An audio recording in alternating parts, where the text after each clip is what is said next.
Have the Louisiana Ragin Cajuns found their quarterback? It's Locked On Sunbelt. You are Locked On Sunbelt, your daily podcast on the Sunbelt Conference, part of the Locked On Podcast Network, your team every day.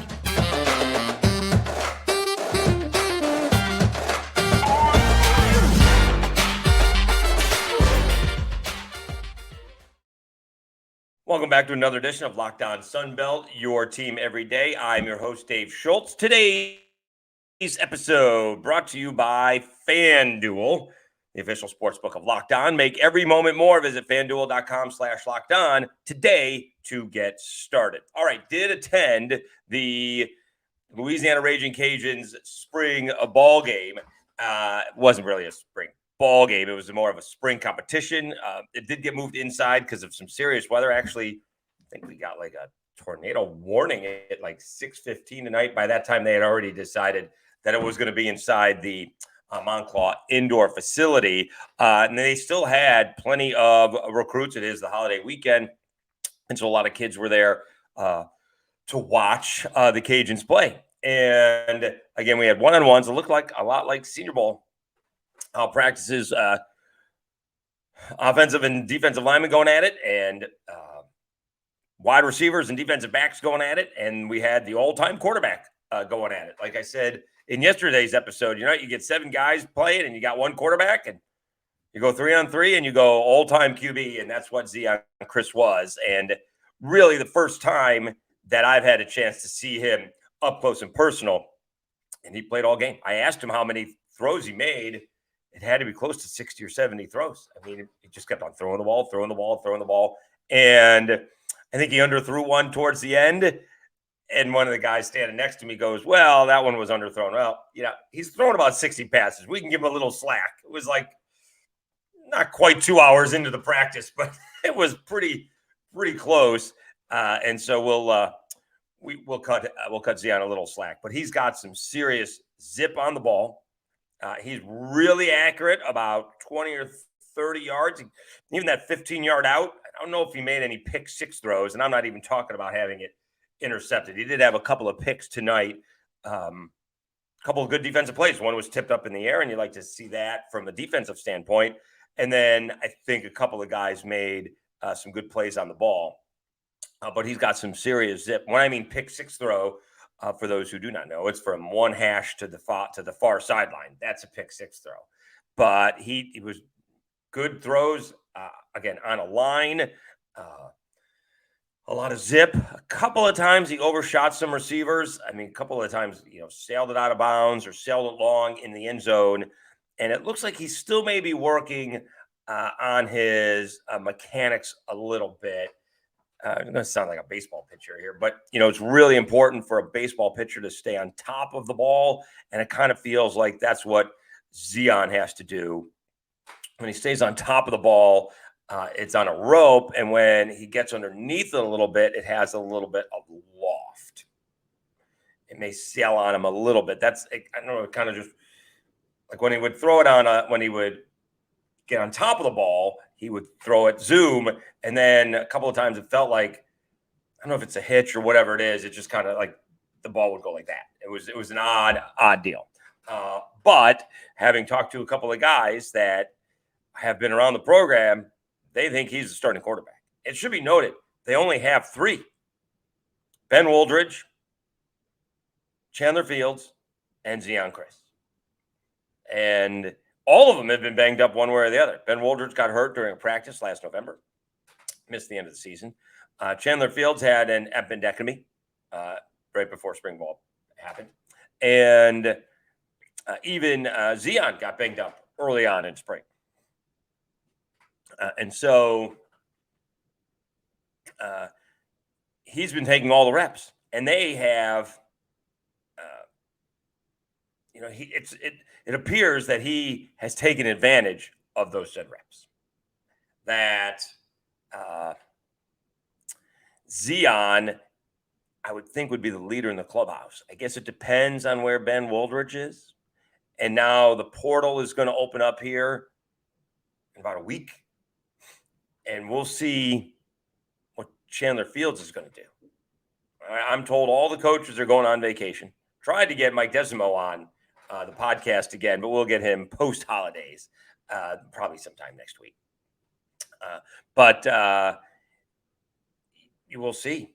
I certainly have not been around the program in a long time, so I don't know any of the players, know the coaches and some of the administrators, but I'd have no idea how Mike is going to handle this. Again, we mentioned it in previous podcasts, maybe in yesterday's podcast, that a lot of times the coaches would wait until 2 weeks before the season to make a head coach, not a head coaching decision, a starting quarterback decision, because then the player would be stuck staying there because you can't transfer once the semester begins. Now that rule is antiquated and old, but it feels like coaches are being more upfront with their quarterbacks. Thing is, though, now if one guy leaves, that leaves you with two. That's it. Let's see. I mean, I guess we could see really quickly, on 24/7 Sports, if they got a quarterback coming in, right? Like, is he going to be in the fall? Let's see here. Class of 2023, right? SBC. Louisiana, 22 commits. Let's see if they got a quarterback.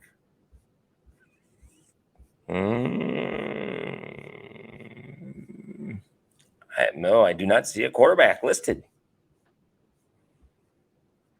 So right now, heading into or following spring ball, they have 3 quarterbacks. I know the portal's tough, and we're in a new era, but my goodness, that puts the Cajuns in a tough spot if someone decides to leave. All right. But at this moment in time, I would tell you, I think if Ben Woldridge was healthy, he'd be the starting quarterback. He's not. I'd be surprised if he's healthy. September's going to be 10 months if he's ready to go to begin the season. I think Zeon Chriss is going to have a chance to start the season for the Ragin Cajuns. I think he's going to be the guy. I mean, he's a true freshman. He's a redshirt freshman, so he's still got technically 4 more years to play. Although you don't see that too often. Bo Nix. That's just a COVID year. That's not even a redshirt year. So he can play for a lot. They don't count the bowl game for you anymore. So he played a few games last year, and he's going to have that possibility. The Cajuns are going to be an interesting scenario. We've sort of previewed them a little bit in that Sun Belt West preview. We'll talk about that again. But I like what I saw out of Zeon Chriss. They have some banged up receivers, some banged up running backs, and some guys switching positions to their said positions. But I think they're going to be pretty good. Are they going to be able to, compete with, South Alabama? Is going to be the leading contender, not only in the division, but in the conference. And then we'll see where, Troy and Southern Mississippi are.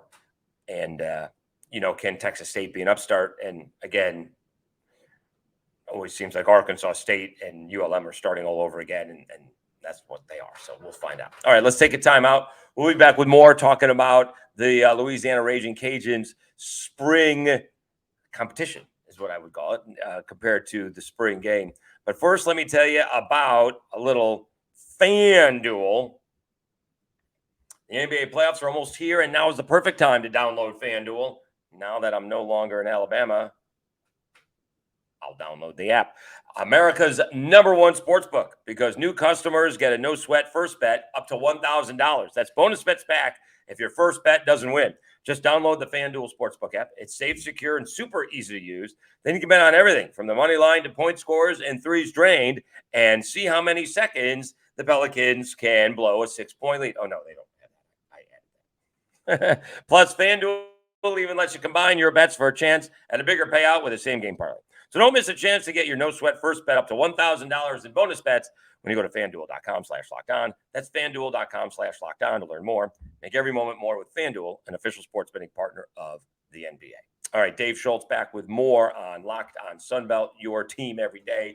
Recapping some of the spring activity. Again, it was always going to be what it was, not a spring ball game because you only have the one quarterback. It was moved inside. I think that announcement came at 11:30. I walked outside. It was raining at 10. And so somewhere around 11:30, they decided, the weather was looking bad. And again, it became serious, say after dinner, right after work.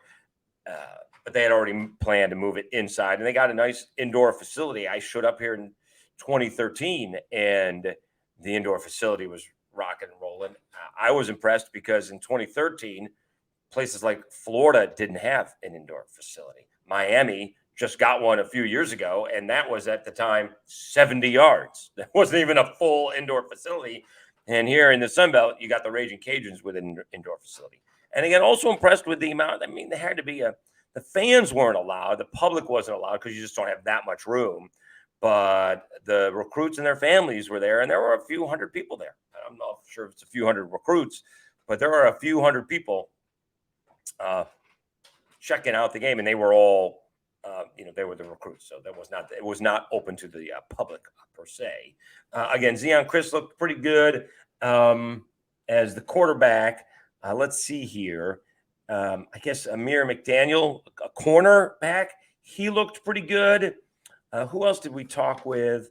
We did talk with, following the game, Zylan Perry, running back, 5'10", 187-pound, redshirt freshman out of Franklin, Louisiana, a quiet young man. And then we also heard from Courtline Flowers, also a defensive back. And we mentioned that in yesterday's episode, that they are looking to, replace the Braylon Trahans and the Eric Ayers, that and even a couple of years ago, Percy Butler, having all this experience back there for years and years and years. And now you're breaking in, the new era of kids, and it's going to be a thing, right? It's not something when you're playing Troy or, ULM can be explosive, but it's going to be something when you're playing South Alabama. You got to put up some points. And actually last year, Ragin Cajuns did a good job, right? I mean, they were down. That was an oddball game. Remember that? I mean, that was an oddball game. Like, Darrell Luter Jr. dropped a pick six. I mean, it should have been boom, boom. I mean, the Jaguars should have blown them out. And then you had a Jaguars tight end collapse on the sideline that, had brought a lull to the action, and you're trying to play after that. And, the Jaguars took the lead, and then the Cajuns came, or the Jaguars had the lead. The Cajuns come back to tie the ball game up, but left too much time on the clock. Carter Bradley hit a Jalen Wayne crossing pattern, and Diego Guajardo hit the game-winning field goal. But that was only 2017. That was a good job by the defense. That was a really good job by the Cajuns defense. I think this year, again, what South Alabama is looking to do is be, and I've said it before, not only do they need to be more consistent, but they need to be more consistently explosive. Kind of like, what South Alabama should look like? South Alabama should look like a couple of those offensive explosions from the early Napier years with the Raymond Calais Juniors and the Trey Regises and the Eli Mitchells, that they were unstoppable offensively, right? Defensively, they struggled a little bit, and you're breaking in Levi Lewis, but now you have an NFL quarterback, in at least arm-wise, Carter Bradley. You have a couple of really good wide receivers that have experience. Your running back room is packed. Your offensive line is outstanding. You are breaking in a new center, but he played guard last year. They should be really good. And, they averaged over 30 points a game last year. It should be closer to 40. And so can the Cajuns either keep up with that offensively, or can they do what they did last year and slow a team like the Jaguars down? Chris Smith had a big ball game. Didn't he have a big touchdown run in that ball game, or certainly a couple of big runs against the Jaguars? But, are the Cajuns going to be able to do that? That's the thing. Are the Cajuns going to be able to keep up offensively with, again, the South Alabama's? Who else is on their schedule? Let's see who else are on their schedule here. And is it front loaded like the Jaguars season is front loaded? Gets a little bit easier at the end, although they go to Texas State at the end of the season. That's not going to be easy at all. All right, so oddly enough, we did talk about this, right? They start off with Northwestern State, and then they're going to Old Dominion, so they're going to find they're going to find out very quickly about their defense, because they got the Fordham offensive coordinator, which led the FCS in points, about 50 points a ball game. The big question for Old Dominion is, do they bring in, who's their starting quarterback? Is it the experienced quarterback from Old Dominion or the backup from Fordham in the offensive coordinator system? Who knows? And then they're at UAB. Then they're hosting Buffalo and at Minnesota. Oh, man. Not an easy schedule. They do host Texas State. They do host Georgia State. They go to Mobile for South Alabama. They're at Jonesboro. They do host a Southern Miss. They go to Troy, and they host ULM to end the season. But, I mean, that is not the easiest of all schedules. Northwestern State, at Old Dominion, at UAB, which is Trent Dilfer now, right? They have Trent Dilfer and UAB. Buffalo is always a tough MAC school. Oh, no, that's I'm sorry, but that's in Cajun Field. That is a home and home. So they'll go up there next year. And then they're at Minnesota, and then they do get Texas State. So, I mean, that is 1, 2, 3, 4, 5, 6 ball games. I mean, Northwestern State, I'm not even sure they'll be favored against Old Dominion on the road, but say they beat Old Dominion. I'll say they lose to UAB. So they're 2-1. Say they beat Buffalo, 3-1. They lose to Minnesota, 3-2, 4-2, taking down Texas State. If they start the season off 4-2, that's a really good start for the Ragin Cajuns, especially if you're getting a freshman whose first game is going to be at home against Northwestern State and then on the road against Old Dominion. So, wow, that is not an easy schedule for the Louisiana Ragin Cajuns. All right, let's take one more timeout. We will put a bow on it. Again, the Ragin Cajuns playing their spring ball game on a Thursday night in the indoor facility. Again, special thanks to everybody who has been subscribing. All right, unbelievable amount of subscribers over the last month and a half, not even month and a half, 6 weeks. Well, 6 weeks would be a month and a half. I guess Saturday, I guess tomorrow will be a month and a half. We have basically 2.5 times the amount of subscribers we had back at the end of February. And if the way this YouTube thing works and it kind of grows exponentially, we're going to be up to 1,000 subscribers before you know it. So thank you so much. Did talk with Mike Desimo again. We will have the Ragin Cajuns head coach back on following their little break, and we'll try to get the other coaches on. We actually have South Alabama's coming to play the Cajuns in softball, so we will have a little bit of that maybe. We'll talk about that. That's happening this weekend, so we'll be able to talk about it on Monday following the Easter weekend. But again, it's fun watching something like this grow that doesn't have necessarily a huge fan base. Each one of these has a little bit of fan base, some bigger than others. But it is nice to see it grow and get feedback from places like San Marcos and lovely Boone, North Carolina, and Huntington, West Virginia, and so forth. So we do appreciate it. That is for sure. All right. Let's just basically wrap things up here. Locked On Sunbelt, your team every day. The Louisiana Ragin Cajuns played there against Spring Game on Thursday night. Zeon Chriss was the all-time QB playing on both teams, the Vermilion and the White. The odd part about it is I forgot what the winner got. It's usually a nice meal, and the losing team, which in this case was the White team, was the losing team, gets rice and beans. The thing is, what does Zeon Chriss eat? Does he get the good meal or does he get the rice and beans? Because He's playing on both sides. So again, you can absolutely see the kind of potential that Zeon Chriss has in terms of his arm strength, in terms of his mobility.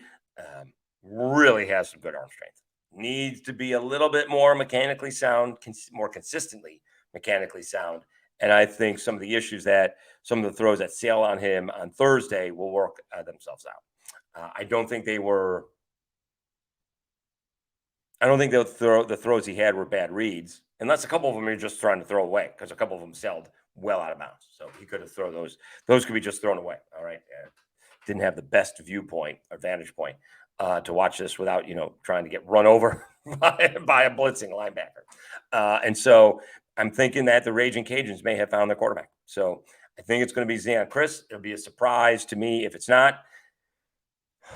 And it'll be really interesting to pay attention to what happens with the transfer portal. Because, again, the Ragin Cajuns have 3 quarterbacks: Ben Woldridge, Chandler Fields, and Zeon Chriss. And maybe Ben Woldridge is healthy. I can't imagine he's healthy in August.